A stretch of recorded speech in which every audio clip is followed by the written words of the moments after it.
जे आपल्या आईबाईंची इज्जत वाचवण्यासाठी किंवा मुघली हल्ले जर काय आले तर त्यांची रक्षणासाठी आणि शहाजीराजे जेव्हा जिंकले तेव्हा या फौजा त्यांना मिळायच्या. तुमची पहिली पिढी पण तानाजी महाराजांच्या पूर्वीची पिढी पण इंग्रज स्वराज्यामध्ये होती. स्वराज्य संकल्पक श्रीमंत शहाजीराजेंच्या बरोबर ते असायचे. बरोबर. त्यामध्ये आत्महत्या हो, त्या लढतानाच ते धारतिथं पडले होते. पाचगणीच्या तिथं जवळपास लढाई झाली होती मोठी. त्यात काळोजीरा बाबा गेले. बरोबर. पण सुभेदार तानाजी मालुसरेंचा जो इतिहास आहे हा सिंहगड मर्यादित आहे असं नाही, बराच मोठा इतिहास आहे. त्याच्या अगोदर मी तुम्हाला त्याचं सांगाल की महाराजांबरोबर प्रत्येक छोट्या मोठ्या लढाईमध्ये महाराजांचे बॉडीगार्ड म्हणा किंवा महाराजांचे कवच जसं तानाजी मालुसरे, यसाजीकन, पासलकर असतील, हे सगळे असे एकदम कवचाप्रमाणेच होते महाराजांचे. महाराजांच्या जवळ यायचं असेल ते हवेला सुद्धा विचार करून यावं लागायची, इतकी ही ढाल मोठी त्यांच्याबद्दल असायची. जिथं जिथं महाराजांच्या महत्वाच्या लढाई होत्या तिथं तानाजी मालुसरे हे सगळ्यात पुढं असतात. मग मला हा एक प्रश्न विचारायचा आहे की आग्र्यामध्ये ज्यावेळी छत्रपती शिवाजी महाराज गेले आणि त्यावेळी दरबारात काय किस्सा झाला होता औरंगजेबाचा. हो, थोडंसं तो किस्सा सांगायचा. काय झालं, आजकाल राजपूत लोक बराच इतिहास सांगतात की रामसिंग आणि वरदास्त दिला हिंदवी स्वराज्य अबाधित राखण्याचं भान कार्य करणारे नरवीर सुभेदार तानाजी मालुसरे ज्या वाघानं सिंहगडवरती जाऊन ऐन तारण्यात असणारा उदयमान त्याच्याशी लढाई केली आणि हात तुटलेला असून सुद्धा त्या शत्रू सैन्यानं कापण्याचं भान कार्य केलं आणि गड आला पण सिंह गेला ही उपाधी छत्रपती शिवाजी महाराजांनी त्यांना दिली. हे हिंदवी स्वराज्याचे सुभेदार तानाजी मालुसरे यांचे 13वे वंशज कुणालदादा मालुसरे आज आपल्या बरोबर आहे. मला एवढंच सांगायचं आहे की तानाजी मालुसरे यांनी कुठलाही स्वार्थ न बघता हिंदवी स्वराज्याची शेवटपर्यंत सेवा केली आणि हिंदवी स्वराज्य अबाधित करण्याचं कार्य केलं. अशा महान मानवाला माझा मुजरा आहे, नमस्कार आहे. पण त्याचबरोबर कुणालदादा मालुसरे आहे ते त्यांचे 13वे वंशज आहेत. त्यांची पूर्वी मी मुलाखत घेतली होती ती फार गाजली. त्यानंतर कुणालदादांची माझी भेट झाली आणि आज सुद्धा एक विविध विषयावरती जी चर्चा करणार आहे सुभेदार तानाजी मालुसरे यांचे 13वे वंशज यांच्याबरोबर बोलायचं. नमस्कार. नमस्कार. थोडस आता नाव सांगायची गरज नाही पण एकदा नाव सांगायचं. सर्व शिवभक्तांना जय शिवराय. सुभेदार कुणाल मालुसरे, सुभेदार तानाजी मालुसरे यांचा 13वा वंशज, मुक्काम लव्हेरी. लव्हेरीमध्ये तुमची सहल आहे तानाजी मालुसरे यांना मिळाली शाहू महाराज. लव्हेरीमध्ये शाहू महाराजांच्या काळात लव्हेरी हे माजरा आहे, म्हणजे नंतर तयार झालेलं गाव. आमचं मूळ गाव गोडोली, पाचगणी जवळ असलेलं गोडोलीवरून आम्ही आलो राजगडवर. रायबा मालुसरेंच्या लग्नाच्या टायमिंगला आणि सुभेदारांनी जेव्हा सिंहगड घेतला त्यानंतर छत्रपती शिवाजी महाराजांनी त्यांचं राजगडवरती लग्न लावून दिलं रायबा मालुसरेंचं आणि तिथं वाडा बांधून दिला राजगडवर. काळेश्वरी बुरुजावर आमचा वाडा नाही, काळेश्वरी बुरुजावर आपला वाड्याचे अवशेष. त्याच्यानंतर लव्हेरी गावामध्ये आम्ही ही लव्हेरी गाव हे धुमाळ्यांची जागा होती, हरणाच्या धुमाळ्यांची. शाहू महाराजांनी त्यातली 600-750 एकर जागा आम्हाला काढून दिली आणि 12 बलुतेदार आलो तर आम्हाला तिथं लावून दिली. अशी आमची पूर्ण सोय शाहू महाराजांनी लावून दिली. पूर्ण मालुसरे आहेत, आता मोडके आहेत, पडवळ आहेत, जगदाळे आहेत, ऑदर घरांनी एक हा 12 मावळ म्हणून ह्या ठिकाणाला पहिलं ओळखलं जायचं. बरोबर. त्या 12 मावळ मधली जी योद्धे होते त्यांना मावळे म्हणूनच संबोधलं गेलं. हे लय तिकट असायचे, म्हणजे यांची बरोबरी करणाऱ्यांना म्हणजे सोपं नव्हतं. बरोबर. त्यामुळे 12 मावळ नंतर ते मावळे महाराजांसाठी उभे राहिले. आता मी तुम्हाला हे प्रश्न करतो, तानाजी मालुसरे त्यांचं मूळ गाव गोडोली म्हणतात बरोबर. शेलार मामाचं मूळ गाव कोणतं साहेब? पुडपण. पण त्यांची समाधी शेलार मामाची पुडपणमध्ये आहे ना, गोडोलीमध्ये नाही. गोडोलीमध्ये तानाजी बाबांच्या वडिलांची काळोजी मालुसरे यांची. काळोजी मालुसरे पण हिंदवी स्वराज्यात होते, शहाजीराजांसाठी ते पण लढले. ज्या ज्या वेळेस शहाजीराजे तिकडून यायचे त्यावेळेस त्यांच्या ज्या राखीव फौजा होत्या त्यातली यांची टीम होती. यांची 400-500 सैनिकांची स्वतःची एक टीम असायची जी आपल्या आयाबाईंची इज्जत वाचवण्यासाठी किंवा मुघली हल्ले जर काय आले तर त्यांची रक्षणासाठी आणि शहाजीराजे जेव्हा तिकडे येते तर या फौजा त्यांना मिळायच्या. तुमची पहिली पिढी तानाजी महाराजांच्या पूर्वीची पिढी पण इंग्रज स्वराज्यामध्ये होती. स्वराज्य संकल्पक श्रीमंत शहाजीराजे यांच्या बरोबर ते असायचे. बरोबर. त्यामध्ये हात पण काहीतरी हो त्या लढतानाच ते धारतिथं पडले होते. पाचगणीच्या तिथं जवळपास लढाई झाली होती मोठी. त्यात काळोजीरा बाबा गेले. बरोबर. मग सुभेदार तानाजी महाराजांचा जो इतिहास आहे हा सिंहगड मर्यादित आहे असं नाही, बराच मोठा इतिहास आहे. त्याच्या अगोदर मी तुम्हाला त्यांचं सांगाल की महाराजांबरोबर प्रत्येक छोट्या मोठ्या लढाईमध्ये महाराजांचे बॉडीगार्ड म्हणा किंवा महाराजांचे कवच जसं तानाजी मालुसरे, यसाजी कंक, पासलकर असतील हे सगळे असे एकदम कवचाप्रमाणेच होते महाराजांचे. महाराजांच्या जवळ यायचं असेल ते हवेला सुद्धा विचार करून यावं लागायचं इतकी ही ढाल मोठी त्यांच्याबरोबर असायची. जिथं जिथं महाराजांच्या महत्वाच्या लढाई होत्या तिथं तानाजी मालुसरे हे सगळ्यात पुढे असतात. मग मला हा एक प्रश्न विचारायचा आहे की आग्र्यामध्ये ज्यावेळी छत्रपती शिवाजी महाराज गेले आणि त्यावेळी दरबारात काय किस्सा झाला होता औरंगजेबाचा. हो, थोडंसं तो किस्सा सांगायचा. काय झालं आजकाल राजपूत लोक बराच इतिहास सांगतात की रामसिंगांनी वरद हस्त दिला कारण मिर्झाराजे जयसिंगांनी ज्यावेळेस इथून महाराजांना बंदिस्त करून नेलं तेव्हा तह केला त्यावेळेस त्यांनी औरंगजेबाला पाठवलेल्या पत्रामध्ये महाराजांबद्दल त्यांची वृत्ती समजून येते. त्यांनी बक्षिसासाठी महाराजांना पकडून दिलं होतं आणि तो तह केला होता. हो, आणि त्याचा सॉफ्ट कॉर्नरचा याचा काहीच संबंध नाही. बरोबर. आणि महाराज ज्यावेळेस गेले होते महाराजांनी त्यावेळेस मिर्झाराजे जयसिंगांना बोलले पण होते की तुम्ही हिंदू राजा आहात, मी पण हिंदू राजा आहे, तर आपण कुठंतरी एकत्र येऊन औरंगजेबाच्या गादीला तह देऊ, शह देऊ. तर ते बोलले तसं नाही, मी चाकर आहे औरंगजेबाचा, मी त्यांची चाकरी सोडू शकत की त्या चुकीच्या लोकांसाठी इमानदार राहील. तर त्या लोकांकडून आपण अपेक्षा करू शकतो की महाराजांना ते सोडवलं असेल त्यांनी, असं अजिबात. महाराजांच्या मावळ्यांची आणि सरदारांची दहशत बसली होती औरंगजेबाच्या सरदारांना, स्वतः औरंगजेबाला सुद्धा, की त्यांचं नाव ऐकलं तर थरकाप उडायचं. ज्यावेळेस छत्रपती शिवाजी महाराजांना तिथं नेलं, जो व्यक्ती स्वतःच्या वडिलांना म्हणजे स्वतःच्या बापाला हालालपूर मारतो, स्वतःच्या भावाची माना कापून आणतो, तो महाराजांना तिथे गेल्यानंतर सहज सोडल का?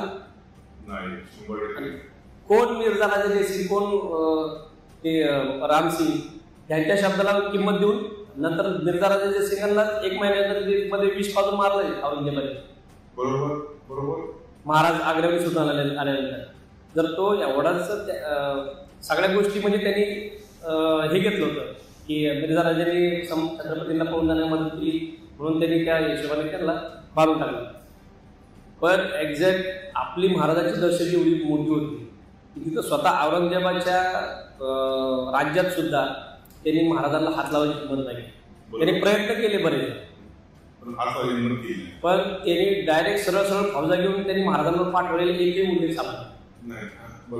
पण तो अंतर्गत प्रयत्न करत होता महाराजांना संपवण्यासाठी. पण त्याच्या मौलानांनी औरंगजेबाच्या महाराजांबद्दल माहिती दिली की तुम्ही हा प्रयत्न करताय छत्रपतींना मारायचा, त्यांच्याबरोबर कोण ह्याची पहिली माहिती करून घ्या.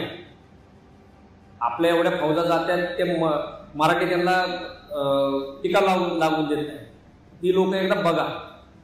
त्यावेळेस औरंगजेबाने दरबारात बोलवलं. त्यावेळेस सुभेदार तानाजी मालुसरे, सेनापती यसाजी कंक आणि हैबतराव श्रींकर त्या तिघांना दरबारात बोलवलं गेलं. तर औरंगजेबाने जेव्हा त्या तिघांना बघितलं आणि आपले अंगरक्षक बघितले, हे तिघं जर पहाडासारखे औरंगजेबाच्या समोर उभे होते.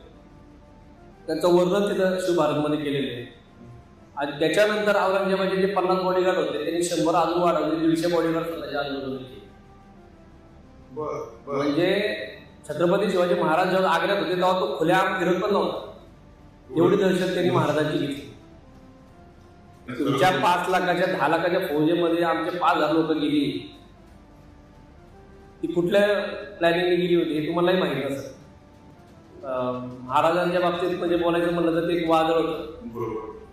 सुधाकर तानाजी मालुसरे हे फक्त सिंहगड नाही सिद्ध होते. त्याच्या कोणकोणत्या लढाया झाल्या सुधाकर तानाजी मालुसरे? तानाजी बाबा शाहिस्ते खानची बोटं कापली त्यावेळेस लाल महालामध्ये सुद्धा महाराजांबरोबर होते. हो, 100 लोक होते, त्यात तानाजी मालुसरे सुद्धा होते. बरोबर. अफजल खानाचा वध झाला त्यावेळेस सुद्धा तानाजी मालुसरे हे लढाईला त्यांच्याकडे जबाबदारी दिली होती. जंगलात जे बाकीचा फौज कापली त्यात सगळ्या सरदारांबरोबर तानाजी मालुसरे पण होते. अशा प्रत्येक महत्वाच्या लढाईमध्ये त्यांनी तेवढ्याच ताकदीने सहभाग घेतला.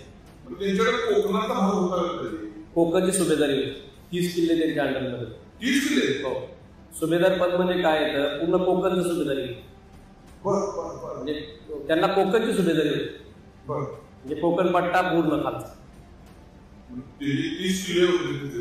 हा, म्हणजे त्यांची लक्ष ठेवणं याच्यावर त्यांचा भर असायचा. त्यांचे सुभेदार चित्रपटात दाखवलं तसं ते रस्त्याची कामही स्वतः करताना दिसतात. त्यामध्ये ते स्वतः त्यांनी म्हणजे तो भाग ज्याच्या ताब्यात आता त्यांनी लढाई करायच्या, त्याची डेव्हलपमेंट पण करायची, अशा पद्धतीचे ते विषय.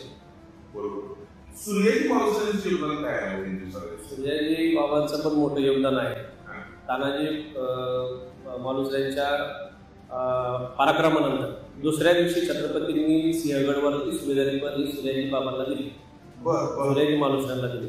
एक डच का फ्रेंचच्या पुस्तकात लिहिलेलं गेलेलं आहे की छत्रपतींकडं 12 कमांड ऑफिसर आहेत.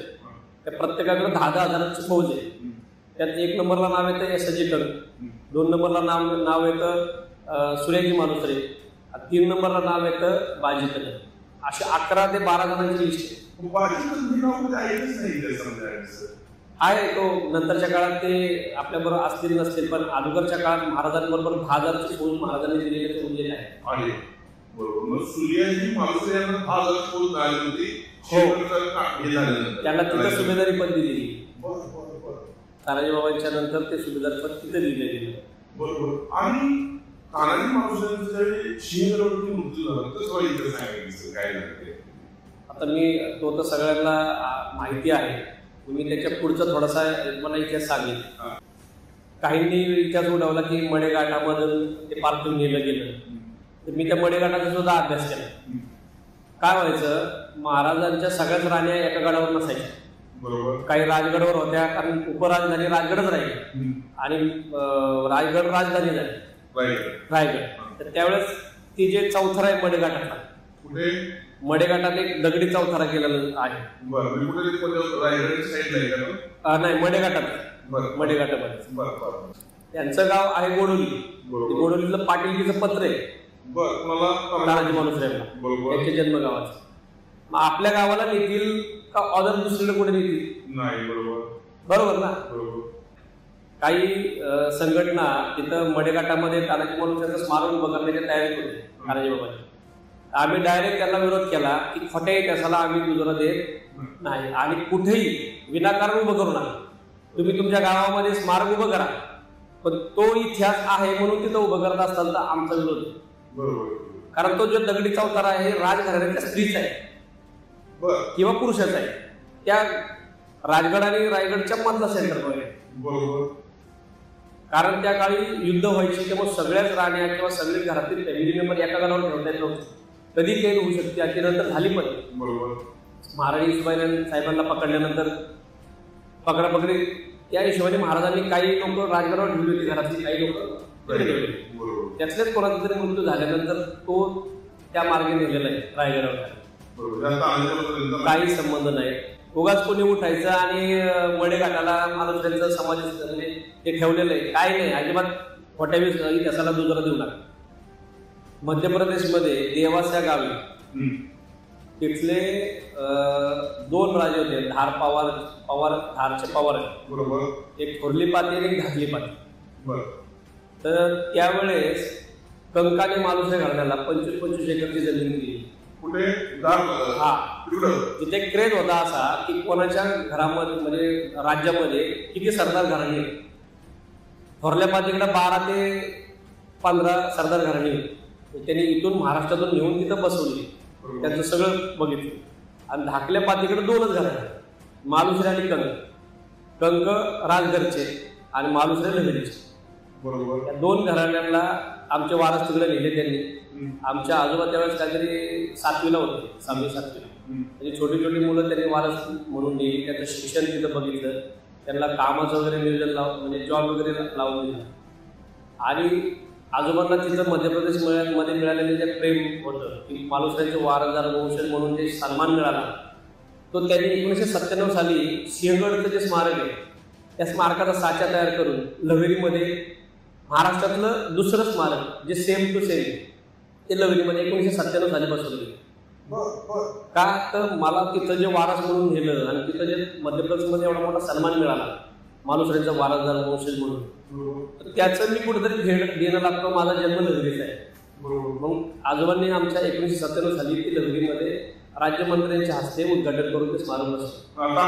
हो, आता सेम स्मारक तिसरं सह्याद्री प्रतिष्ठाननी गोडोलीमध्ये बसवलं, पण त्याचा साचा मग आपण लहरीने तयार करून दिला. बरोबर. मग लहरीमध्ये वाडा वगैरे आहे?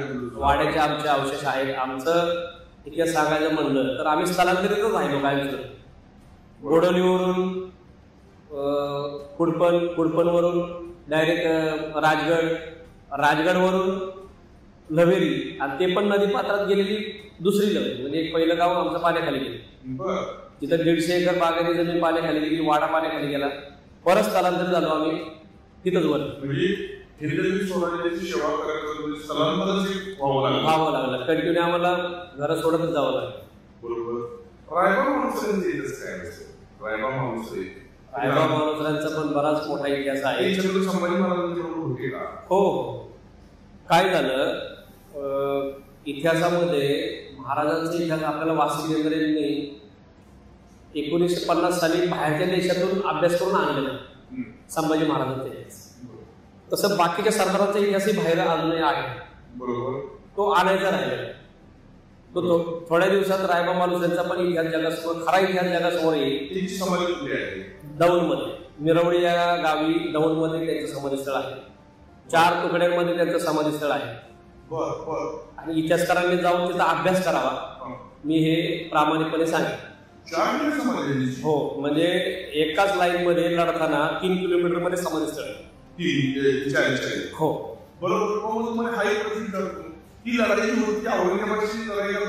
हो. आता त्याचा काय असा बांधला जातो की संभाजी महाराजांना वाचवताना त्यांनी देह ठेवला होता का स्वतंत्र लढाई करायला गेले होते. आता तो टायमिंग पिरियड तोच दाखवतो की संभाजी महाराजांच्या टायमिंगला त्यांचा मृत्यू झालेला, पण तो कधी झाला याच्या संदर्भातले कागद शोधलं चालला.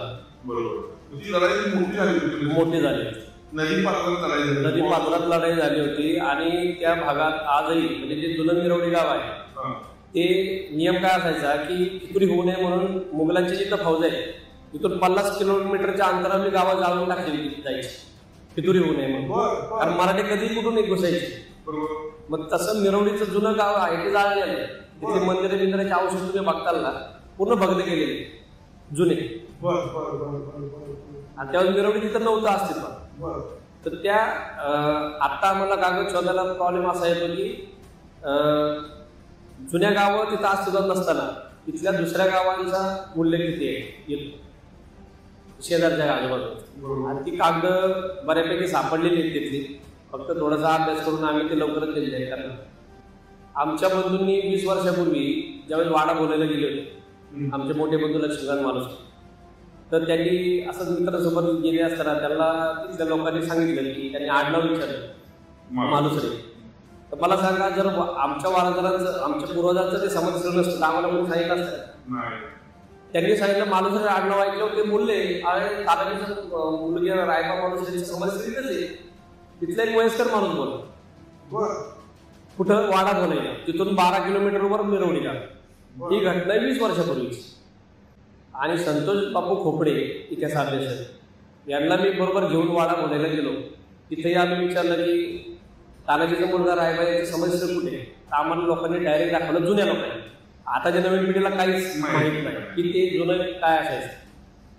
एवढं तर स्पष्ट लोक सांगतात की तानाजीचा मुलगा रायबाचा समाधी संहिता आहे, म्हणजे चालत आलेलं. तानाजीचा मुलगा रायबा, बरोबर. इतिहासाला वेगळं सांगायची काय गरज आहे?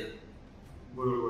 म्हणजे इतिहास काही गोष्टी लपला गेलेला आहे. जसं छत्रपतींचे युवराज संभाजी राजे स्पष्टच आहे ना डायरेक्ट. शिवरायांचे छावे आपण म्हणतो ना डायरेक्ट असं. तिथं तसं 20 वर्षापूर्वी तशी माहिती दिली की तानाजीचा मुलगा रायबा याचं समस्या तिथे आहे. आम्ही तिथं गेलो तर गावाने आमचं खूप मोठं स्वागत केलं. हा, गावाने जसं कळलं की आम्ही आलोय तर गावाला म्हणजे सगळे ग्रामस्थ आले आणि चांगलं सहकार्य केलं त्याने. तिथं रायबा मालुसरेंच्या समाधीच्या समोर एक शिलालेख जमिनीत गाडलेला आहे. तो काढायला मी तिथे गेलो, पण ग्रामस्थ बोलले आमच्या भावना त्याच्याशी जुळल्या गेलेले, तुम्ही तो शिलालेख न काढता अभ्यास इतिहास समोर मांडा. तर ते खूप मोठं क्रिटिकल विषय होता की शिलालेख वाचल्याशिवाय कसं काय आपण जगासमोर मांडतो. पण ते ग्रामस्थ बोलले की आमच्या भावना आहेत तिथं, आम्ही पहिल्यापासून पुसतोय तिथं, तुम्ही तोडफोड काय करू नका. मग मी तो विषय ठप्प केला. मी अख्ख्या गावाला तिथं बोलवलं की आपल्याला ते शिलालेख पाहिजे, इतिहासाला अभ्यास करायला तो दाखवण्यासाठी पाहिजे. तर तो गावाच्या संगमतीने ठरलं की नाही, तुम्ही तोडफोड करू नका, पण तुम्ही इथे जगासमोर मांडा. आम्ही तो विषय ठप्प केला. बरोबर. आपण तुम्ही एवढं प्रतिनिधी कार्यक्रमामध्ये सुद्धा एक तुमच्या पूर्वजांनी केलेलं कार्य याचं पण ऊर्जा मिळते. आमची 93 गावची समिती नरवेड तानाजी मालुसरे संस्था महाराष्ट्राची. तर 93 गावचे मालुसरे हे आमचे वंशज तानाजी मालुसरे. हो, कारण जो मालुसरे म्हणून जन्माला आला तो मालुसऱ्यांचा वारसा.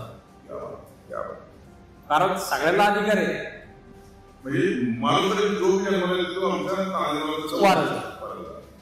तिथं असं आम्ही नाही म्हणणार की आम्हीच आहे. आमचे सगळे 93 गावचे मालुसरे हे आमचे वारसदारच आहे. त्यांनी अभिमानाने सांगावं की आम्ही तानाजी मालुसरेचे वंशज आहे. बरोबर आहे. मग आपण म्हणे हा एक प्रश्न विचारतो सुद्धा की पूर्वीच्या काळी भीमकडे निर्मिती घोडे होते. त्याचा थोडा इतिहास वेगळा आहे, थोडंसं वेगळं सांगावं आहे. आता ह्याच्यासाठी काय झालंय, आपण खूप गडदुर्ग संवर्धन ट्रस्टची स्थापना केली. बरोबर. ही का केली? आतापर्यंत आपण अभ्यास केला असेल की शिवभक्तांना वालीच नाही, वाली नाही. बरोबर. म्हणजे आज सगळ्यांच्या अपेक्षा आहेत की घराण्यांनी मैदानात उतरावं आणि गडकिल्ल्यांचा जो इतिहास आहे, गडकिल्ल्यांचं जतन संवर्धन करावं, ह्याच्यासाठी सगळ्यांनी प्रयत्न करावा. महाराजांच्या नावाने आपण कवड्याच्या माळ्याला जरी हात लावला तरी आपण किती भाग्यवान समजतो की 50 संघटना मिळून मुख्यमंत्री साहेब आणि उपमुख्यमंत्री साहेबांना एक निवेदन देणार आहे की राजगडावर लवकरात लवकर तुम्ही सरकारच्या वतीने स्मारक उभं करावं. नक्कीच करत आणि माझी विनंती महाराष्ट्र आपण सुद्धा याचे चिंतन करावं आणि खरंच एक स्मारक उभा करावं. कारण हा इतिहास आपल्या राजाचा जो 28 वर्ष राजाने राजवरती घालवलेले आहे. त्यामुळे आपण खरंच चिंतन करून ही गोष्ट अंमलात आणणं आणि स्मारक बनवणे. मी आपल्याला एक प्रश्न विचारतो साहेब, भीमकडे घोड्याला तो जरा सांगितलं काय झालं, काय त्यांच्या घोड्याची पद्धत काय होती, ब्रीड काय होती. आता मी मागं पण एका व्हिडिओमध्ये सांगितलं होतं 1,500 घोडला अरब घोडा मिळायचा. 1,500 घोडा? हा, त्या काळात. अरब घोडा म्हणजे त्यावेळेस महागडी वस्तू होती अरब घोडा. आणि 4,500 घोडला महाराजांनी तयार केलेला घोडा मिळायचा. किती फरक आहे? 3 पट फरक आहे. 3 पट फरक आहे. मग महाराजांनी तयार केलेले घोडे हे आताच्या खेचरासारखे असतील? नाही, 100%. म्हणजे महाराजांनी जे तयार केलं ते जगाने डोक्यावर फिरवलं, पण आपल्याकडे बघायला मिळत नाही. बरोबर. म्हणजे हत्ती महाराजांनी कधी लढायला वापरले नाही, पण हत्तीसारखे घोडे महाराजांनी लढायला वापरले. म्हणजे आज बाहेरच्या देशात जे ताकदवान घोडे दाखवले जातात ते इंग्रजांनी पळून दिलेले आपल्या भारतात. शेवटची पागा 1860च्या आसपास जळून खाक झाली असा त्याचा उल्लेख आहे. म्हणजे शेवटची ब्रीड ही संपली भीमथडी नीलकंठची असा इंग्रजांनी लिहिलेल्या पुस्तकात उल्लेख आहे. इंग्रजांनी सगळं जहाजात भरून सगळे आपले घोडे संपवले आणि ज्या घोडं शिल्लक राहिले ते मग क्रॉस ब्रीड केली. म्हणजे हा इतिहास आहे. हा इतिहास. जसं भवानी तलवार आपली कुठं बघायला मिळते? लंडनला. तसं महाराजांचे घोडे, महाराजांनी वयाच्या 16 वर्षी महाराज घोड्यांमध्ये इतके निपुण होते, त्यांना घोड्यांमध्ये इतकी माहिती होती. त्यांचं स्वतःचं एक वाक्य आहे, ज्याचं अश्वदळ प्रबळ तोच राज्यकर्ता ताकदवर. महाराजांनी तयार केलेले शब्द आहे. आज आपण महाराजांचे घोडे विसरून गेलो. गड संवर्धनासाठी काम करताय. आता भरपूर तुम्ही भागात फिरताय, तुला काय हेतू काय करायचं? आमच्या पूर्वजांनी जे रक्त सांडलं स्वराज्यासाठी, त्याचा हेतू काय होता की गुलामगिरीतून आपला भारत देश मुक्त व्हावा आणि धर्मावर येणाऱ्या हल्ल्यांवरती आपण आपलं संरक्षण करू शकलो पाहिजे. आज ज्या गडांनी महाराजांना बळ दिलं त्या गडावरती एकही वास्तू नसावी जुने कालीन. बऱ्याच ठिकाणी मी बघतो राजस्थानला ह्याला आर्किओलॉजी डिपार्टमेंट पैसे देऊन आहे कशा परत बनवतो. मग रायगडवरती आपले जे प्रमुख 4-5 किल्ल्यांवरती महाराजांच्या त्या टाईपचे वाडे का परत बनवले जात नाही? तुम्ही आर्किओलॉजी डिपार्टमेंट पळवाटा का काढता? म्हणजे तिथं काहीच करून देत नाही, पायऱ्यांची फक्त कामं केली जातात.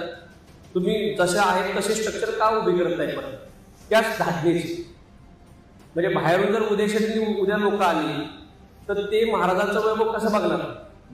खाली तुटलेले भिंती तुम्ही दाखवून त्यांना इतिहास समजू शकता, सांगू शकता जगाला. आमचं मत हेच आहे की महाराजांचे गड किल्ले परत सुस्थितीत तयार झाले पाहिजे. तिथं शस्त्रागार उभे राहिले पाहिजेत, नगरखाने उभे राहिले पाहिजेत, धान्याची कोटर जशी होती तशी तयार झाली पाहिजे, स्मारक परत आहे तशी त्या गडावरती तयार झाली पाहिजे. परत एकदा इतिहास गडावर गेल्यानंतर समजला गेला पाहिजे. किल्ले सिंहगडवरती अजितदादांनी ज्यावेळेस पहिला निधी टाकला, आपले दिलीप भाऊ बोराटेंनी मागं मला सांगितलं की अजितदादांनी सिंहगडच्या स्मारकासाठी बरीच मदत केली आणि स्वतः दिलीप भाऊ बोराटेंनी पण खूप मेहनत केली सिंहगडच्या स्मारकासाठी. परंतु परमिशन देत नव्हता, त्या परिस्थितीत सुद्धा त्यांनी प्रयत्न करून ते सिंहगडवर स्मारक उभं केले. मग आमचं म्हणणं आहे की प्रत्येक गडावर अशी महाराजांची स्मारक का होऊ शकत नाही? व्हायलाच पाहिजे. म्हणून आम्ही कंबर कसली की इथून पुढे गडदुर्ग संवर्धन ट्रस्ट याला बांधील राहील. कुठल्या गडावरती स्मारक होत नसतील, कुलदेवाच्या परमिशन असतील, त्या सगळ्या लिगली सरकारच्या परमिशन घेऊन तिथं स्मारक उभे करण्यासाठी आम्ही प्रयत्नशील राहील. महाराष्ट्राच्या नवीन पिढीला इतिहासाबद्दल काय मोटिवेशन? मी नवीन पिढीला एवढंच सांगेन की आपल्या देश रक्षणाचा विचार करा, आपल्या धर्मासाठी कट्टर राहा. जे आजकाल मुलं करत नाही, आपला धर्मच विसरलेले. तर ते न करता तुम्ही जसं आमच्या पूर्वजांनी आणि छत्रपती शिवाजी महाराजांनी जे आपल्याला एक जगण्यासाठी एक तुम्हाला मार्ग दिला, त्या मार्गाचा विलंब सगळ्यांनी करा. म्हणजे मार्ग तो वापरा सर्वांनी. देव देश धर्म याच्यासाठी आपल्या पिढ्यांनी बलिदान आता द्यायची गरज नाही या काळामध्ये, पण ते जपण्यासाठी प्रयत्न केले पाहिजे. भारताचे रक्षण करते हे मराठा आहे हे सांगायची 10 वेळा गरज नाही लागली पाहिजे. अटक ते कटक पर्यंत जिथे जिथे मराठ्यांच्या घोड्याच्या टापा गेल्या तिथं भारताची सीमा कायम झालेली आहे. तर तरुण पिढीने तो इतिहास जपून त्या पद्धतीने वागा. मी एवढंच सांगेन, जास्त काय बोला. बलुचिस्तान आणि मराठा आहे. बलुचिस्तान मध्ये मुक्ती मराठा म्हणून आपले मराठ्यांचे आता एक नवीन देशच थोडक्यात म्हणावं लागेल बलुचिस्तान, की आता त्यांनी स्वतःला पाकिस्तानपासून वेगळं केले. वारंवार पाकिस्तानने बलुचिस्तानवर अन्यायच केलेला आहे, कारण ते सगळे मराठा असल्यामुळं त्यांना कुठल्या सोयी सुद्धा व्यवस्थित दिल्या गेल्या नाही. मराठ्यांचा हे पानिपत मध्ये जे लढाई झाली त्यावेळी जे आपली काही लोक पकडून नेली, त्यांना तिथं गुलामागत वागणूक दिली आणि ते गुलामगिरीतच त्यांना ठेवलं आणि त्यांना लांब ठेवलं. फक्त कामापुरतं त्यांना वापरायचं, बाकी त्यांना तिथं ते ठेवायचं. मग ती हळूहळू लोकसंख्या वाढत गेली आणि आज त्याला मोठं स्वरूप प्राप्त झाले. पण आजही ती लोक महाराजांना विसरले नाही, आपण मराठाही सांगायला विसरले नाही, आजही आपली संस्कृती जपायला विसरले नाही, अजून जातात. बलुचिस्तान हा आपला एरिया आहे. हो. नवीन पिढी व्यसनात चाललेली आहे. म्हणजे मोबाईलचं व्यसन असू दे, नशा असू दे, ड्रग्ज असू दे, इंजेक्शन असू दे, ह्याच्यामध्ये तुमचं मत काय आहे, सर? नवीन पिढीने एकच नशा केली पाहिजे, राष्ट्रप्रेम. दुसरं काहीच त्यांनी करू नये एवढं जायचं. राष्ट्रप्रेम फार मोठी गोष्टी छोट्या छोट्या मांडली, फार मोठा प्रश्न, फार आवडला मला. तर आज हिंदवी स्वराज्याचे सुधार करणारी माणुसरे, जे छत्रपती शिवाजी महाराजांचे विश्वासू, त्या सुधार करणारी माणुसऱ्यांचे ते 13 वंशाला आपल्याबरोबर हे पूज केलेले आहे. ते महाराष्ट्रातील 9 तरुणांना एक फार मोठी ऊर्जा दिलेली आहे. त्याबद्दल मी तिला आभार मानतो. आणि मी महाराष्ट्राच्या सांगतो ही मुलाखत पाहिल्यानंतर तुम्हाला नक्कीच नवी इतिहास समजेल आणि तुमच्या आयुष्यामध्ये तुम्हाला एक वाट मिळेल, विजय मिळेल एवढं तुम्हाला सांगतो. आम्ही थांबतो. जय हिंद सर, जय शिवराय, जय हिंद, जय शिवराय.